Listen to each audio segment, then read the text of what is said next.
I'm Duncan Wong, and I'm here for you.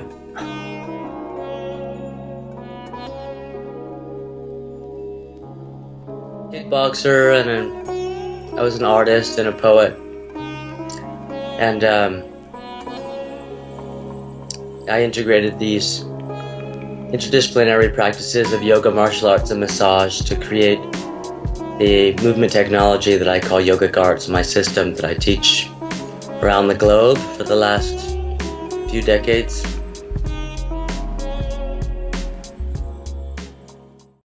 Well, I was kind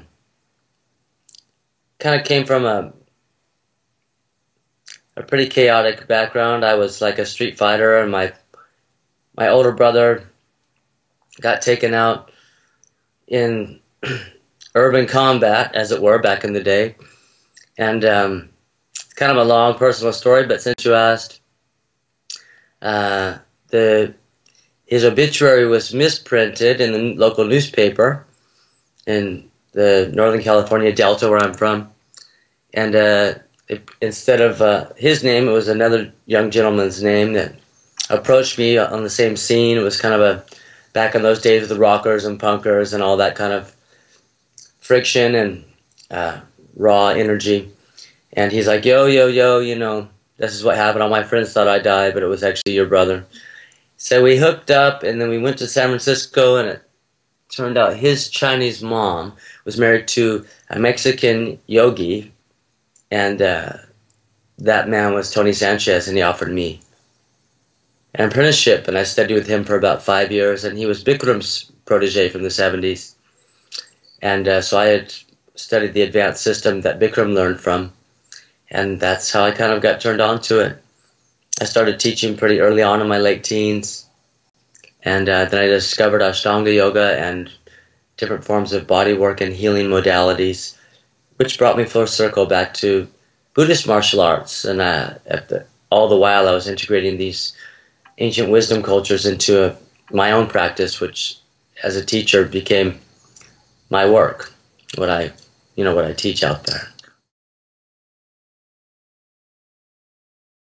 I think it was about maybe 1994 or 1995. I opened a yoga shala, a yoga studio, near my yoga guru's ashram, Guru Mai's Oakland ashram.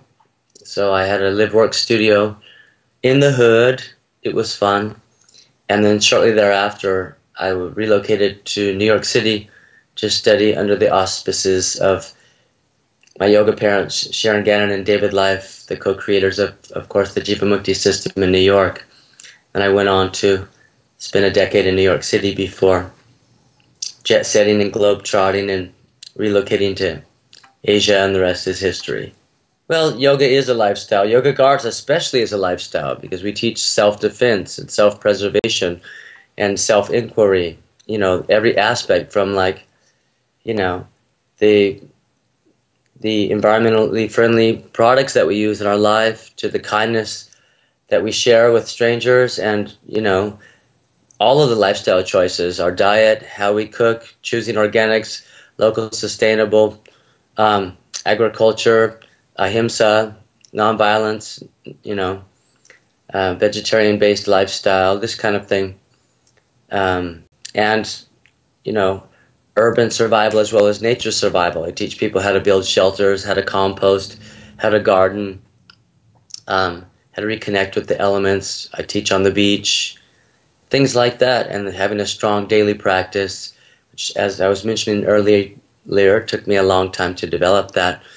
I used to just teach all day, and I was demonstrating most of the class, if not adjusting. So I was basically like lifting body weight and demonstrating and flowing with the class and basically practicing and teaching all day long within a teaching structure. But then after a while, we realize that doesn't work, and we have to have a self-practice in order to grow and evolve and balance our emotions and attain higher levels. And, that's important.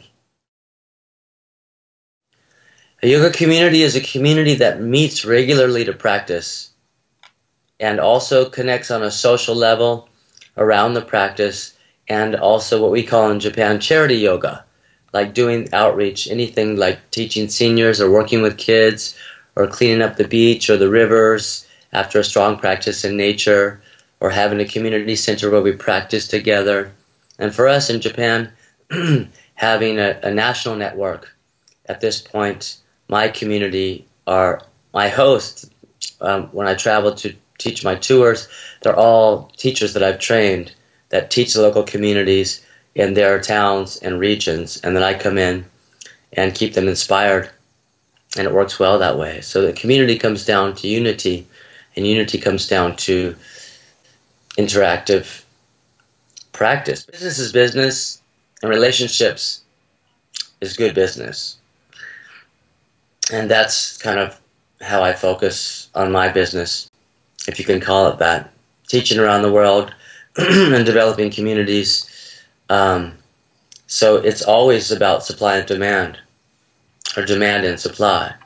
So from a business perspective, of course, it's about just teaching a good class and maintaining, a good community, and then building and expanding by demand and not before that. And being clever. If you really want to talk about business, you have to, for example, I'm about to rebuild my website and create a new DVD and use a Flash-based software to have the homepage be, sponsors, advertising, and me providing video content, which is a promotional for the product that we will create and sell through the site, or perhaps link to local regional Amazon, because they'll do a better job and have a greater outreach than what we could create through our single website. So, concepts that relate to all business, and certainly also the yoga business.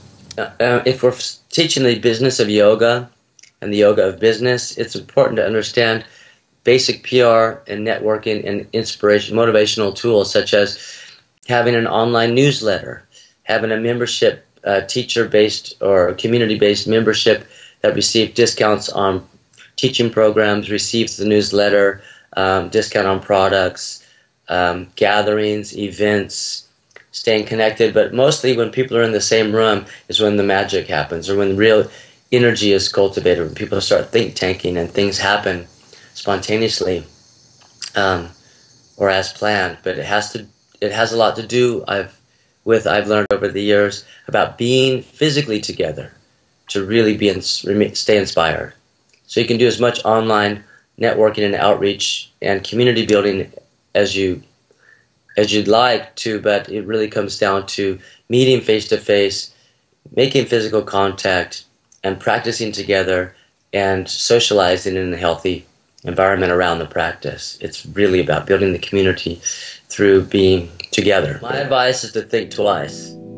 Definitely. Before opening a studio, you better love it and know that you're in it to win it. And it's not about the capital. That's not really a capital-based business unless you're like, 1 in a million, not to be negative. But most mom and pop yoga shops are about loving the practice, loving the community, and creating a sustainable lifestyle that keeps you close to home. For example, if you have a family or animal companions, that inhibits the amount of travel one is capable of. So my advice is to, again, not expand until you absolutely are at capacity with an overflow waiting list that keeps you hot, and then you expand by demand and never before. And that's how it works. That's how it always works in any business. Thank you, Master Wong. Thank you. Namaste. Namaste.